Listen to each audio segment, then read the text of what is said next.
What up, though? What's going on with y'all, man? Thanks for rocking with us today. You on the Player Exchange. I'm Steph. It's Big Merle. What up, though? You all right? What's good with it, man? Look, every time I see you, you just look like a little bit more cheese. You gonna feel your way. I don't know what you're doing, man. Here we go, man. All that snow out there is paying somebody. Y'all need to hit up Don's Landscaping for your snow removal, your landscaping, cutting grass, removing leaves. If you need salt. Some of y'all do need some salt. You're unseasoned, so you need some salt. Now, holla at the man. But it's been a minute. Glad to be back. Man, yeah, for sure, man. It's a blessing to be back, man. We got a big guest with us. Yeah, we got a big guest with us. We got a Michigan man on the pod today. Yeah. You know what I'm saying? Mr. Raymon Taylor Sr. What's going on, partner? What's going on? What's going on? Not much, man. We trying to catch up with you, man. You know, y'all got some good stuff cooking, man, with 7-on-7 and whatnot. I mean, what's the project you all started? TCA Elite. It's a Metro Detroit program, building academics, dealing with mental health, elite training, give back to the youth. That's a national program that we travel state to state, helping our kids on and off the field. So what does TCA stand for? Total Coverage Academy. Okay. Yeah, so Total Coverage Academy is the brand. It's more than just sports. It's a lot of things up under the roof of Total Coverage Academy. We're just using sports as a vehicle to get to where we gotta go. Yeah, so. Oh, that's dope. I mean, speaking of, and because you said total coverage, so and you say encompassing all things, mental health, everything these kids are dealing with, their grades, home life. This might have been maybe a taboo topic or maybe clickbaitish or something before, but I think now something I seen today with Ryan Williams down in Alabama, I'm like, this starting to look like an epidemic of these kids, like getting tricked out their bag and tricked off the street. And, you know, not trying to be facetious towards any women or anything like that, but like when you got these older women dating these younger boys that got this bag, I mean, is that something you actually got to talk to kids about nowadays? Like, that's just some in general. Anyone that successful, that's getting some type of income from the outside, you gotta look at things and different viewpoints of who go try to be connected with you. No matter age, you just gotta make sure it's love. So I just tell the kids, just make sure you know who around you and who want to see you do great things and not just people around you that just want to take from you and dry you out and leave you hanging. So that's just something that what I teach my son at a young age and what we trying to teach our sons and daughters, just to have the right people around you. That's just one of the most valuable lessons. yeah, because being a 19-year-old stepdaddy seemed like She might love him. I don't know. I'm not in a relationship. She might love him, yeah. That year boy had last year. I knew something went right with him. I knew it was. I was like, you don't be the best receiver at 17 in the whole world and just have a year like that. I said, man.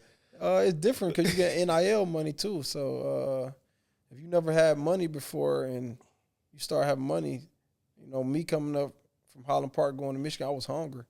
Now you give me millions of dollars, I might not come out and perform the same because I got everything. I'm doing it for the money. You ain't doing it for the love of the game. You want it for the money. A lot of us won't be doing it. So a lot of these kids getting the money, they don't got the hunger no more. So you just got to find that hunger once you reach your goal. So that's a big thing that elite players do, the great ones do. Once they reach their goal, they find another goal to reach. A lot of guys go reach their goals and they go start falling off. They just go get content. So you brought up Highland Park, man. The city got some little issues going on, man. But what was part of your motivation to try to get out of Highland Park to, land at a school like Michigan? That's like real big for any kid coming from that type of environment to make it there. Setting the standards for my family, breaking the curse that no one in my family never went to college. I just wanted to show my little brothers and sisters it was a bigger thing that our family can, go to the next level and that was college. So that was just one of my biggest goals, to show my brothers and sisters and the people that's around Highland Park. Highland Park is a small city, and it's not too many that make it out of Highland Park. So that was just always just my motivation, just take it to the next level and to show my brothers and sisters the right way and let them lead as a big brother should lead. Was it some type of culture shock for you when you got up there? Like, I mean, HP, and Ann Arbor, man. I mean, what can you tell like a kid that's coming from that type of environment, or any inner city that's going to a new environment, like, the changes you got to make, even like just doing the right thing, you know what I'm saying, staying focused. So, me growing up in Highland Park, from Little League, from Jets all the way to Highland Park, I play with the same guys. Highland Park is all about just family. Going to Michigan, just being around different people, homework. I had to do different things from Highland Park to Michigan just to fit in. It was a big culture shock for me, just about, like I said, just being around new people. And something I had to fit into and grow into. At first, I used to be nervous to communicate because in Highland Park, I ain't had to deal with none of that. So it was just something that I had to fit in. Once you fit in and learn the environment, and it come natural to you. So, yeah. Who embraced you when you got to Ann Arbor? Like, who was your big homie? Who told you, like, how to navigate them waters? Them waters is tricky, you know what I'm saying? Like, it's a lot of potholes and people can set you up and different stuff in the ways you're not thinking of. There's a lot of passive-aggressive type stuff going on. It's not what we used to. So, I mean, when you showed up on Ann Arbor's campus, who's the one kind of like showed you the way? Devin Gardner, he showed me a way. Just looking at him and how he moved and how he carried himself helped me understand how I had to carry myself from a kid from the inner city, going to Ann Arbor and being on a big stage like that. Devin Gardner was one of the big homies because he was already a year or two before me. So guys like that from the inner city that reached back to help the younger guys, younger freshmen, like we all should do. He definitely was a big help to me and helped me transition from Highland Park to being a university student athlete. Yeah, you hear a lot about, even for people who weren't athletes, but being a Michigan man, that's like a thing. You know what I mean? Like, I got some cousins that went to Michigan and stuff. They just act different. You know what I mean? Y'all people over there act different. You know what I'm saying? But what does being a Michigan man mean to you? Being a Michigan man, someone that's doing the right way, someone that don't take the shortcuts, someone that put their hard work in and dedication into something, someone that's a leader, leader of the best. So yeah, so I'm a big guy on just leading the generation, being all the way outspoken and showing the people the right way. So yeah, being committed and hard worker and outwork everybody. So that's Michigan man for me. Yeah, I know we talked a little bit before we off air or whatnot before we got on, and I know you worked out with Huff for a while. Mm-hmm. He was known then, but it was like a good secret. Like, you know what I'm saying? But how did that gym help you, period? Because you, Dior, all y'all was up there, right? Yeah, me, Dior, Rock. When I was coming out my senior year, I was preparing for my daughter to, be brought into this world. So I was still taking classes at the University of Michigan. And then I called my coach, Darnell Hall. I've been running track for my whole life. And I'm like, man, I can't go to, Miami or to train with these top facilities. So I'm like, I need you and Huff to get me right for my pro day. And we just hit it from there. I went to Huff Gym. It was in Oak Park. It was like Rocky, the movie, when he went back to the hood. I looked up. I was with my homeboy. He like, man, you sure you want to do this? I'm like, yeah, I'm sure I want to do this. And he just showed me that don't judge a book by its cover. Huff know everything that these other top trainers know. He got all the degrees. You just got to give him a try. And Huff took me to the next level with speed, agility, bench press. I had the best pro day coming out of Michigan. They might don't want to say that, but I did that year. So Huff just took me to another level. And one thing I like about Huff and his wife, or I love about Huff and his wife, they like me and the people around me. They do it from their heart. And coming from Highland Park, everything that we do it from our heart. And that's what reminds me of Huff and his wife and his gym. Everything they do is always from the heart. So good people, I like to keep good people around me. I like to get my people that's around me to good people for they can be in great hands. And shout out to the P80, what they do in the community and giving back to the community, always doing it from the heart. Don't look at it for highlights or they don't want bragging rights, Huff go show you the right way, and he might not get $1 out of it, but at the end of the day, he did it for a heart. And that's what a legacy about, doing it the right way, no shortcuts. And like he say, hard to kill.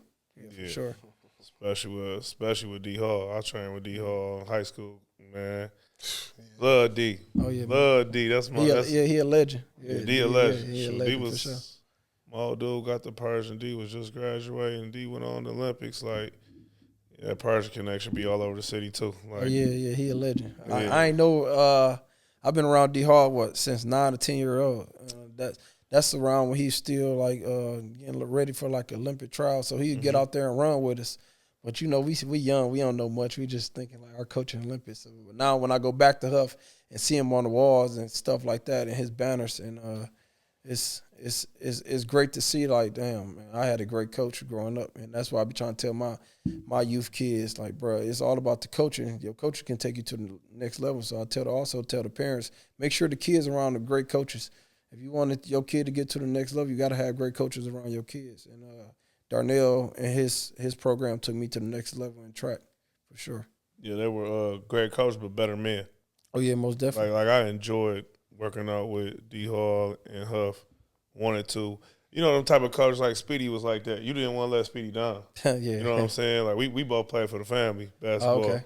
You just didn't want to let them down, bro. Like, you know what I mean? Like the type of coach you knew they took time away from their own family, their own kids. They could be at home. They could be getting a second job, getting more money. They could be doing anything. Oh yeah, most definitely. But they sit here with you, want to put in extra hours with you, come on extra days with you. You know what I mean? All the stuff to get you ready to go to the next level. And sound like that's what TCA is. So, like, you know, talk more about TCA and what you enjoy in the building over there. We built off development and hard work and commitment. I tell the kids, I tell Michigan in general, I don't want the best kids. I want the kids that's going to come in and work and give me their all. Once we show you what we want out you, you going to be dedicated to do it. Like you just said, you spoke on the family coaches. You show them that you love them outside of the sport, he going to run through a wall for you. So based off total coverage, we showing the kids the right way. First off, we developing our kids. We gonna take our time out to show you the right way. And football gonna be football. Well, we got to develop you first. We got to be committed to our grind and taking things to the next level. So that's what we focus on, the TCA. We don't need no camera behind us. We don't need nobody giving us clothes to feel good. We go get it out the mud. That's all I know how to do is get it out the mud, show them the right way, and that's why we've been so successful these last couple of years. We got last year we had 20-some kids. This year we have 75, 77 kids in 12 months. So we doing something good, just showing everyone the right way. Yeah. So as a former DB, you know your brand is Total Coverage Academy. So what type of coverage are you teaching your DBs, man? Like, what's the best technique you telling them? First off, we start off with feet and hands. Before you even teach technique, you got to teach the fundamentals for your feet and hands and your movement to work towards the fundamentals. Then once we get that down, we can teach our press technique. We can teach our off and our catch technique.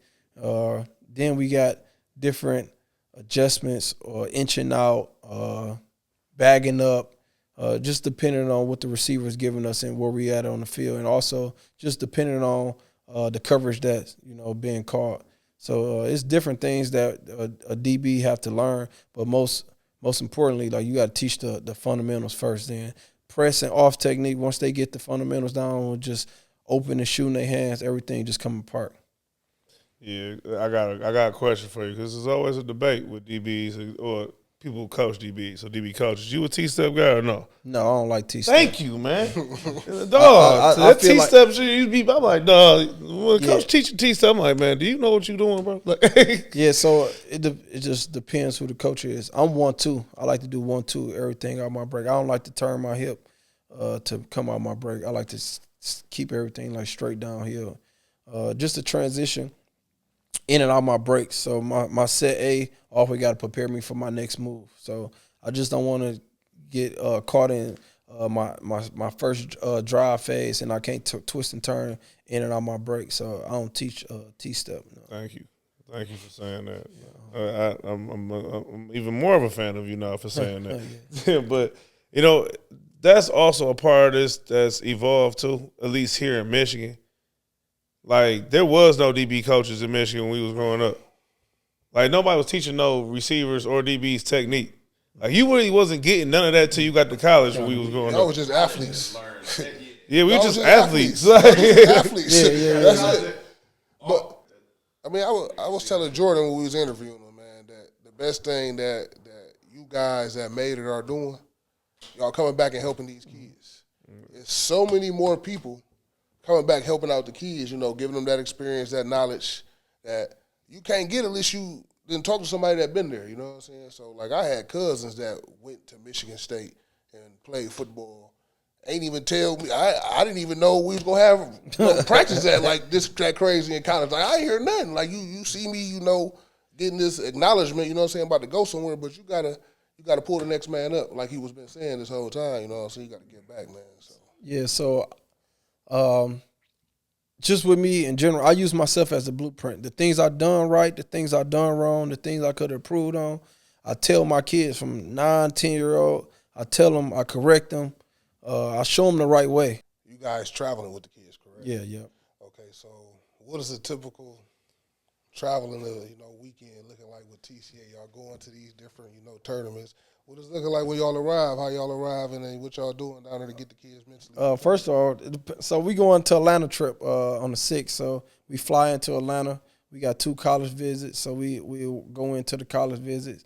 After our college visit, I do all the itinerary. After the college visit, we get something to eat, stop at a restaurant, get something to eat, check into our hotels, and we get to practice.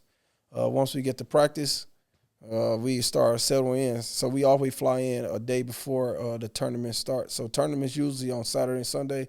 We either get there on a Thursday night or Friday morning to do our college tours, get everyone settled in, and then Saturday morning we got 10U. So it start off at 10U. Get the 10U there early on Saturday morning, get them prepared for the games. Then the 15 to 18-year-olds to play later on throughout the evening. Man, so who's some of y'all top kids, man, that that somebody like me or Steph or the companies we deal with should look out for, man, that's showing you something man, they trying to take that next step, get to the next level? We got a lot of great kids. I don't want to miss none out. Like I said, we don't really do it for the stars. We do it to give back to the community. We do it for the right things. Football gonna be football. The reason why we go to these different tournaments and win because we're doing it for the right things. Once you do it for the right things, college coaches go call your work go show. And we like to say, hard work beat talent when talent doesn't work hard. So that's all the time. 100%. Because another thing with these parents and stuff, it's just this craze about because of the money. This fever pitch about just, too much admiration too early. Yeah, right.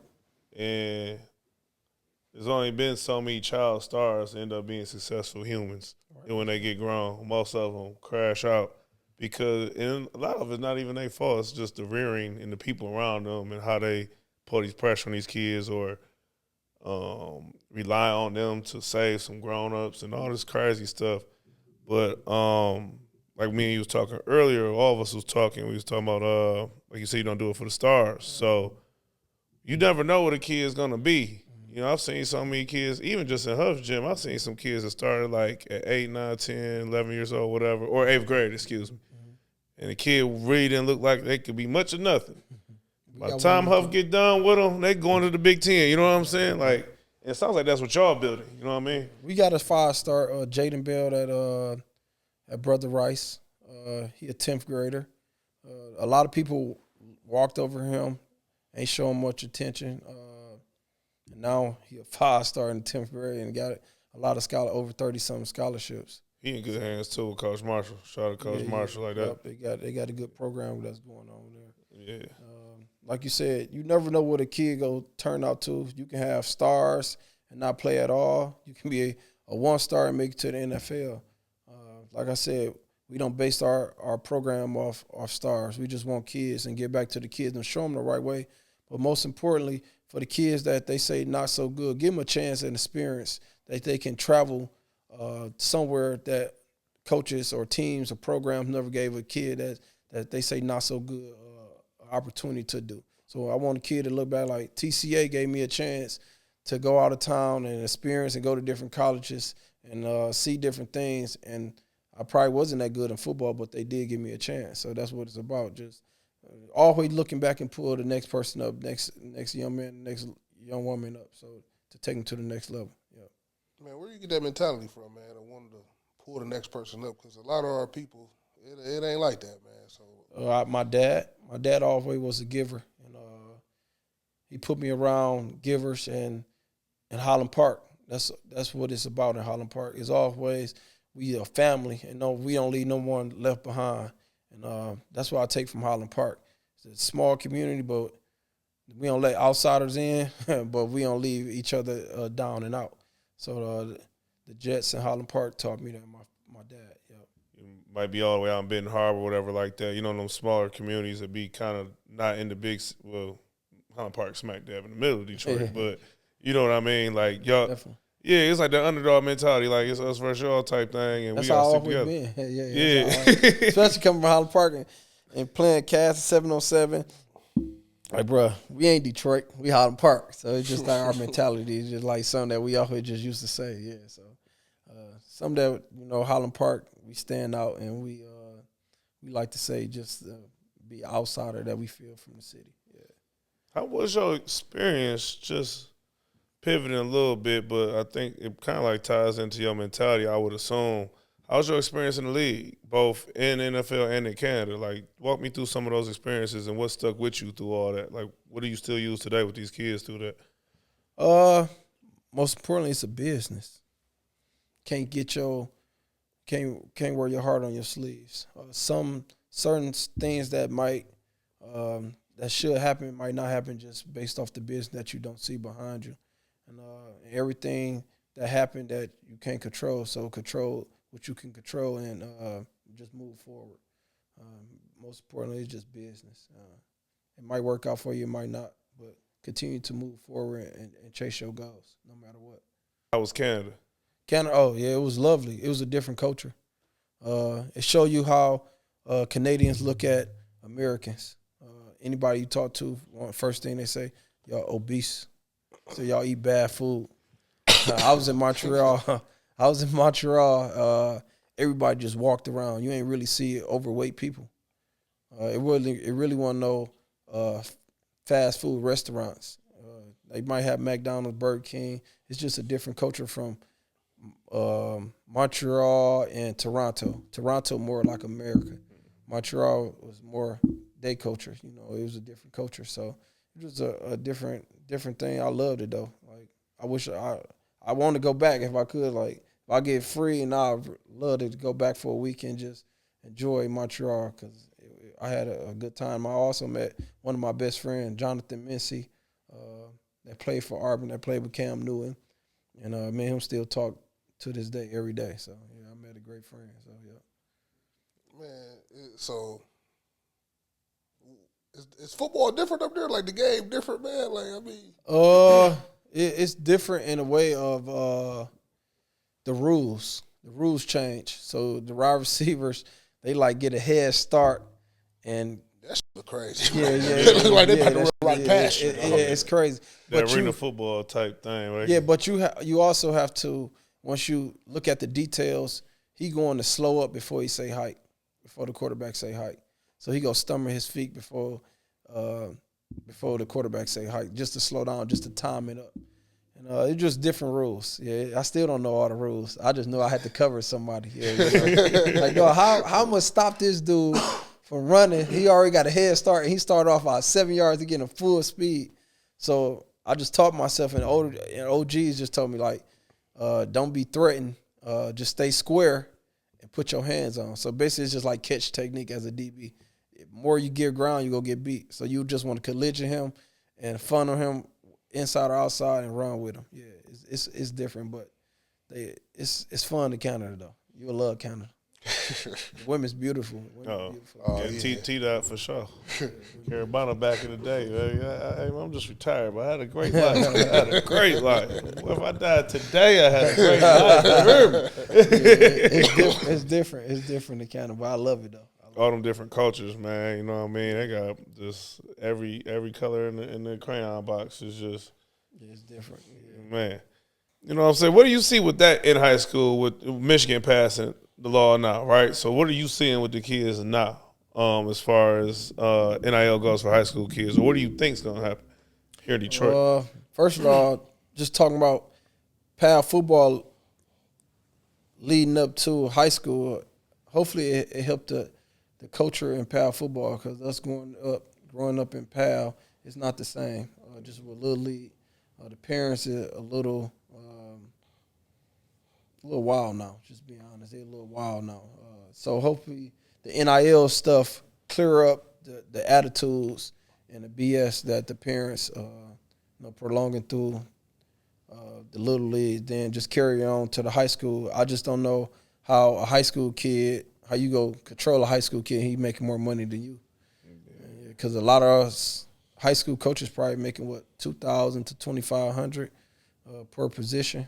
Unless you're a defensive coordinator, you're probably making a little more money, or you at a private school.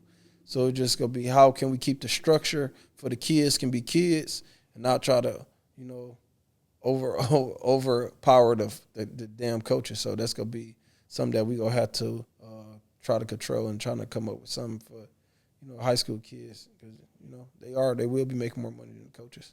Well, I mean, you had a good example of what that should look like, right, with your job now with high school, right? Yeah, so if you could speak a little bit on that, how are they doing things over there? It's probably different than everybody else. At CC? Yeah. It's a private school.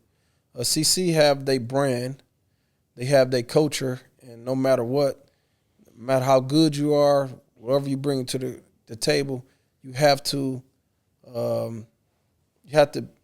buy into their culture. If you're not in their culture, or following their rules and regulations, you can't not fit in. So they just not letting anyone in their schools. That's what and they keep their culture, like they keep a tight culture, and like it's CC. Like if you outsider, this our culture. If you don't like it, it's not the place for you. Like the head coach Justin, he always say, "It's not for everyone." It's not. It's tight, and hey, it's what it is. It's CC way or no way. So I think a lot of schools don't have that culture. They just letting anyone in their schools, whatever they bring the baggage with them. SCC is just a whole different show. Yeah, they on some type of time, man. But them getting to that state championship last year, it just seemed like y'all kids was like they just couldn't wait for that game. It just seemed like everything I seen on the internet, they just was waiting for cash, man. How did y'all get them kids to be that prepared, or was it just they just wanted their lick back? They wanted their lick back. We fell short. We should have beat them. I tell Alex Graham, that's one of our kids that come through TCA. Alex Graham, they came from IMG. I've been training Alex since 8 years old. I always tell him, like, you got away with one, right? But just keeping our kids. Once we beat Belleville that year, it just seemed like our head was just like we already won the state championship. Then the following week, don't take nothing for cash. They caught us 14-17, caught us on the chin. And that following year, it was just like finish what we started. And I saw the difference to our kids when we started winning. It's like it wasn't phasing. Like, we've been here before. Like, we know what we got to go get.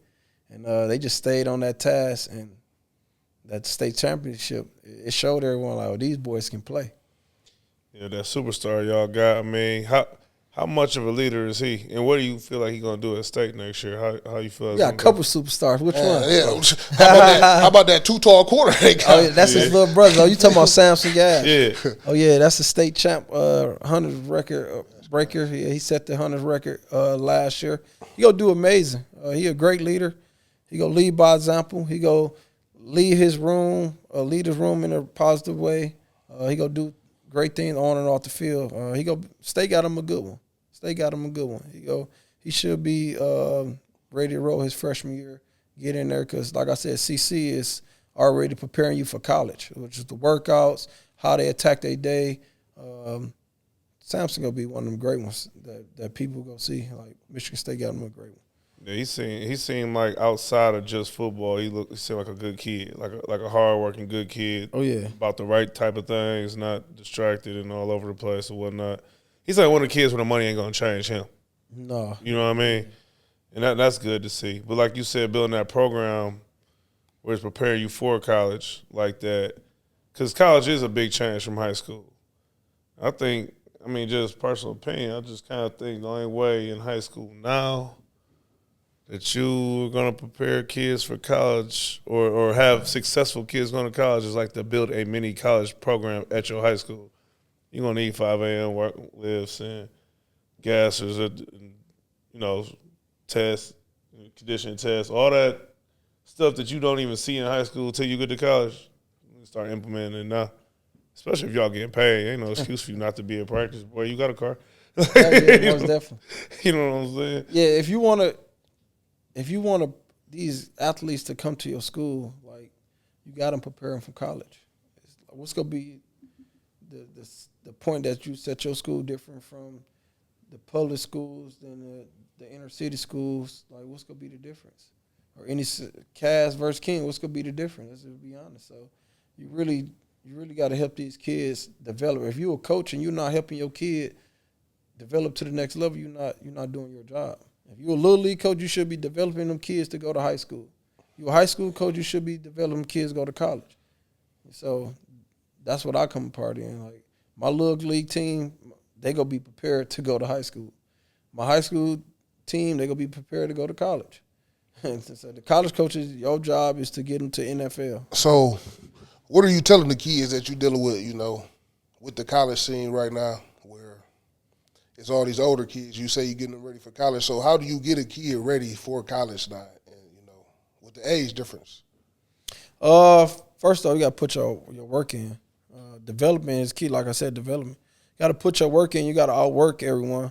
But you also got to set yourself apart from the competition, whatever you're doing on or off the field. A lot of kids like to play a lot of sports. I tell a lot of kids, like, it's hard for you to play 3-4 sports now because they taking 25 and 24-year-olds over you.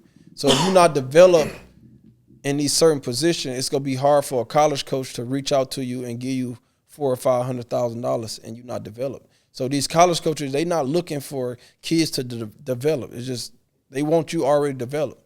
They looking for guys that's gonna come in and get on the field. They gonna pay you this NIL deal. They gonna come in and get on the field. If not, we're going to get a 25-year-old. So if you got to take your time out and put your time into your craft and take it to the next level. If not, the college coach go jump in the transfer portal every year and get someone older than you. Yeah. The flip side that's going to end up being, this is a prediction, I think burnout going to happen earlier. Burnout. Oh, you talking about the athletes burning out? Yeah, just you remember how it was cats in Little League that was just like grown men already. They looked amazing and all that, and like didn't even make it to college. And you like, if anyone had to guess who would have made it to a big D1, it would have been that kid, and they had the talent to do it too. It wasn't like they wasn't. But we talk about this all the time. I want kids to play multiple sports because it helps you out. Right. Like just little stuff. Like as a quarterback, if you box, your daughter's boxing right now, right? When they tell you that point foot go, you know what I'm saying? That's where your jab going.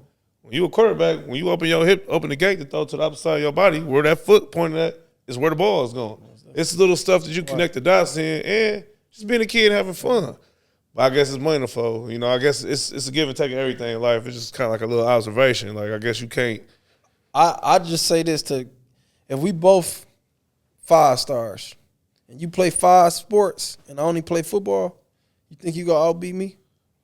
I kind of get what he's saying. It's kind of like what Kobe was saying. Like, man, if I'm practicing every day, 2 hours before you, man, you sleep. I'm getting 2 hours better than you every day. You know what I'm saying? But I mean, it's kind of different though in this day. Like, man, all we could do is play football during football season, or when we was on the Falcons, we might be at Beachwoods or something like that. That was the most we was gonna get close to 707 back then. But these kids, I mean, they doing it's AAU football. They traveling. You know what I'm saying? You just said off camera, how many teams at the last tournament y'all went to? 132. That's crazy, That's man. nuts. I mean, the 707 stuff y'all was going to back in high school, it wasn't that many teams there. No. Not at all. It should be at a university or something like that, so it was something smaller. So it's big business right now. You only had Eastern Camp, Western Camp, Toledo. Yeah. And all these were 707s? Yeah, like for real? like that's it. Like there is no 7-on-7 tournaments back in the day. There's no such thing as that. Yeah, it's so much now. Yeah. You got Pylon, you got Battle, you got OT7s, you got Shock Doctor, you got it's so many different tournaments. Yeah. No, hold on. Circus, My question is this: like, I get Battle, right? Battle's an established brand. Okay, so they're gonna put on a tournament, right? A lot of this stuff, where did this stuff come from? Where are these brands coming from? That's putting on these. Like, how do you all determine what's a legitimate 7-on-7 we should take our kids to, and what's just some guys trying to hit a lick and get teams to pay to come out and. A lot of these top brands, they've been doing it for a while. Battle is probably the top one because, like I said, culture, everything. Like Battle, you have to be invited to. Yeah, so most of them teams, like OT7s and stuff like that, them the teams that got the top players in the country that got the 4 and 5 stars and top quarterbacks. Battle is probably, I say I get Battle number 1. Pylon is probably number 2. Okay. Yeah, but you still get them top. Cam Newton, CNN1, they still play there. Boom, them top programs still play there. It's just more open to the public than Battle is more like stricted to their people, their team. So, and then everyone else just fall in place. The longer you do it, the harder it's gonna be. Yeah, everybody go have a day where you not gonna touch that field no more. And once it happens, it's like life really begins. It's like everything else before. It's like you was just dreaming. Like this is amazing. Like this is everything. Yeah, you know and some people go get lost in it. Some people go get lost in it. Some people go adjust to it well. But I want to build total coverage for the guys that don't know who they are, trying to figure things out, can come back and get jobs and help the kids until they figure their life out and get out that sadness, a mindset that you did not make it because you did not play a long time in the NFL. Because you go to college, bro, that don't mean you're going to play a long time in the NFL. You might be there for 1 to 2 years. What you going to do after life after football? A lot of us don't know. A lot of us be confused. A lot of us go to depression.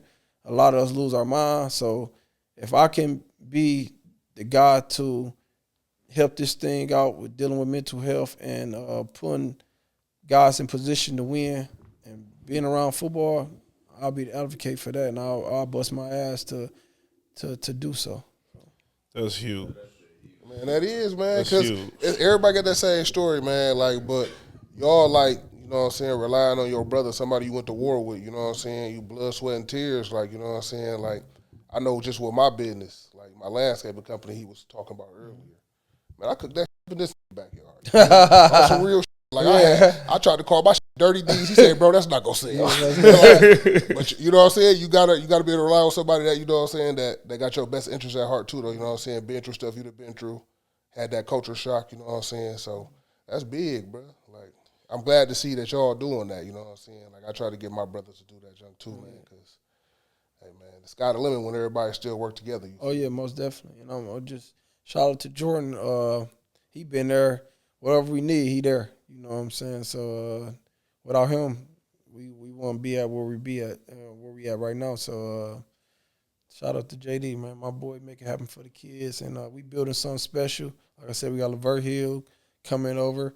We gonna have the best DB coaches, working on wide receiver coaches. But one thing for sure, that culture, like I talk about how CC is, it's a culture at TCA that we just don't allow any adults to be around us and our kids. So it's an interview process.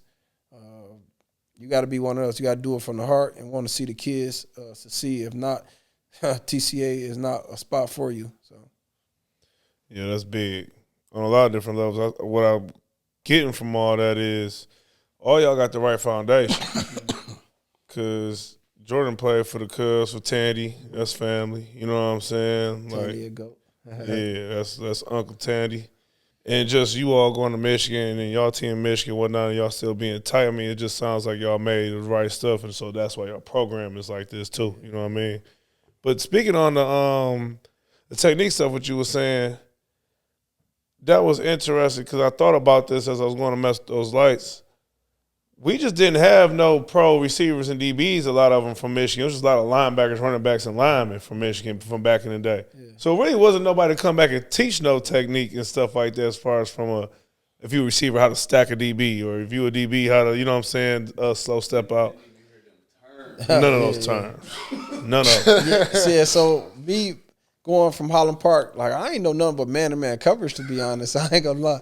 So I had to learn. Then when JD and the young guys came in, I was like the OG. So everything I got beat in, I had to get beat off my reps. And then I used to coach it to the younger guys, like, don't do this.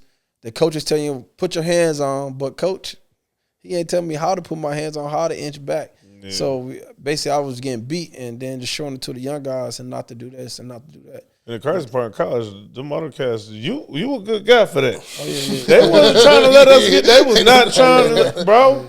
At the college, bro, camp had a good camp. I said, I ain't trying to get that little no more reps. He might take my spot. Because my whole thought process was, I'm only good as the guys that's next to me, because if I get too comfortable, if I'm not getting pushed, I'm not gonna get ready for the NFL. I'm not gonna get ready for the next level. So I always wanted the guys next to me to push me from my spot, so I won't get comfortable. Also take me to the next level. So that was my whole vision of just helping everybody to push me. Because where I come from, Highland Park, we pushed each other. Mm-hmm. The top to the bottom to the top, you gonna get pushed every day. So I was just so used to that culture, and that brought the best out of me. Like, I ain't never played with my age group. My daddy always had me going against the older guys, and his whole thing, bro, push. And when you go against a dog, let's see if you're really a dog when you go against a dog. That's how you find out if you're a dog or not. So that's always been my mentality, to just push me and let's see. I'm gonna push back and see who the best. So. Yeah, it's big. Especially, I heard you reference your father a lot, man. How was it growing up with him, man? How did your father play ball too? Yeah, he played at Persian. Yeah, ran track, played football. Oh, he a dope boy, huh? Yeah. He did everything for me. A lot of people gave up on me. He was in my corner. Like I said, he always showed me the right way, put me around the right coaches. Like I tell, a lot of stuff that come back that I do now is from my dad and the coaches that helped me. I just took some from each person and put it all in the magic pot and put my little twist with it and come up with a great potion. Without my dad, I wouldn't be here. When things was bad with grades, he made sure I got them right, stayed on me, pushed me to the next level. He showed me what it take to be a star, what it take to come out somewhere that people don't believe in you and come out and be someone elite, you know what I'm saying? So shout out to my daddy, and without him, like I said, I wouldn't be here. So yeah, fathers are important, man. Really important, man. He pushed me to the point that I taught stadium stairs at Wayne State about 10 years old. Man, I did a lot, man. Running down Woodward from my house all the way down to Highland Park, crying, snotty nose. He used to push me. I ain't understand it back then. And then I started getting older, and he started getting older. I started leaving him about 14 and 15. Then when I got to my 11 and senior year, he didn't even have to wake me up. I was already 5 o'clock workout, running, jogging to meet the wrestler at the powerhouse at Highland Park, jogging back to my house and getting ready for school. So I already had a blueprint. He already gave me the blueprint, so I was ready. Like, none couldn't break me. Like, when I got to Michigan, like, I already been here before. It's hard, but my dad's like, you already been here. What, you gonna quit now? Like, no, we already been here. So it just prepared me. Well, everything that I've been through my life just prepared me to where I'm at now. So. Who used to work out with at HP Powerhouse? That's the OG Powerhouse. That's the real one. Yeah, so our wrestling coaches and our Little League coaches, Coach Washington and Lavelle, his son, used to work out. So I just used to work out with the wrestlers. Yeah, so. You know, E, dark skin, short E, he been up there for like 30 years. Yeah, I got him. He been up there for forever. Yeah, I got to know him. Him and Stan and all that. Stan, yeah. Yeah. Stan, so. Yeah, I used to know some of the Davish family, man. They still up there too. Like, my wrestling there. Like I said, Highland Park will be Highland Park. Like, you go be in there. You know what I'm saying? Whenever I want to get back in shape for real and get my mind right for real, I gotta go back to HP Powerhouse. Get right. Whenever I get serious, I gotta start back there. I ain't been in a minute, all right, because I don't have my, like, It's just a Working out feeling with when you Huff, walk in there. It's the air and everything. It's most just you look at them pictures on the walls, like I gotta get to it, dog. Like I came here. I'll be in and out the gym now. I just do it because high school guys challenge me. Also, I just like to look a certain way. But I used to get paid to work out. Now I'd be like, man, I'm ready to go after 30 minutes. I'm like, man, I'm ready to go home, man. I'm ready to go home. So it's a mindset thing that you gotta really work, especially working at a Huff for Huff. Oh yeah. Yeah, he that's a whole different level. He still work y'all like you, a young guy. I said, man, Huff, I ain't that young no more. I had to tell Huff that the last time I worked. I said, bro, I'm not putting no helmet and pads on. I'm not none of that. I ain't gotta make no times, no weights, no nothing, bro. Yeah, I cut my sets down every day in Huff. 6 sets. I'm doing 3. On to the next. Man, what? I don't know. Is anything else you want to get out there about TCA before we wrap it up? If you want your son to be great, your son or daughter to be great, come to somewhere that's going to develop the kids to do it the right way. Someone that's doing it for the right reasons. It's TCA. We gonna show you the right way. We'll develop your kids, and we gonna take them to the next level. So, TCA is the one to go be the best program that Michigan ever saw. I stamped that. Hey man, listen, this is the player exchange. This is exactly what this podcast is about. Exchange information, exchange for energy, exchange for the positive stuff here in Detroit and all parts around for the players, for the parents, and for the coaches and everybody else involved, man. Appreciate you coming on. Thanks for having me. You know what I'm saying? Hey, man, we be out there looking. We going to be out there seeing your kids for sure.